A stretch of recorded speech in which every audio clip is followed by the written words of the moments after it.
y a-t-il eu, oui ou non, 387 kilos de cocaïne achetés par l'État, puis revendus à l'insu des magistrats suite à l'échec d'une opération? Et est-il vrai qu'une partie de l'argent de la vente aurait été cachée dans les locaux de la police? Oui, il y a une affaire. Il y a l'affaire Trident. Il y a l'affaire Trident pour laquelle l'inspection générale de la police nationale a été saisie. Il y a une enquête en cours sur une livraison surveillée sur laquelle il y a eu un certain nombre de difficultés. Il y a effectivement eu des kilos de cocaïne qui ont disparu. Il y a une enquête en cours.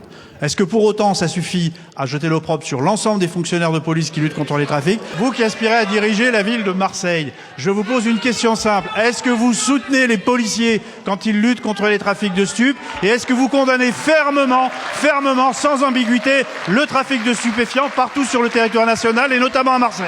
Je vous sens mal à l'aise, monsieur le ministre de l'Intérieur. Très mal à l'aise avec cette prétendue opération antidrogue menée entre la Colombie et Marseille en 2023. Tout cela pour quel résultat? 387 kilos de cocaïne ont disparu dans la nature. Pourtant, la revente de cette même drogue a donné lieu à des échanges d'argent liquide entre les policiers et leurs sources. L'argent aurait circulé dans les locaux de la police et même caché dans un frigo selon l'enquête en cours. Je vous le dis en toute sincérité, c'est vous qui êtes contre Marseille et un anti-police en ne protégeant pas ce système justement qui permet la corruption. Vous me trouvez mal à l'aise? Oui, je suis très mal à l'aise. Quand j'entends un député de la nation, à partir d'une affaire qui a été traitée de manière exemplaire par l'inspection générale de la police nationale, exemplaire. Il y a un certain nombre de fonctionnaires de police qui ont été mis en examen. Il y a une enquête en cours. Oui, je suis mal à l'aise quand j'entends un député de la nation qui, à partir de cette affaire, jette le discrédit sur les fonctionnaires de la police nationale qui luttent contre le trafic de stupéfiants à Marseille.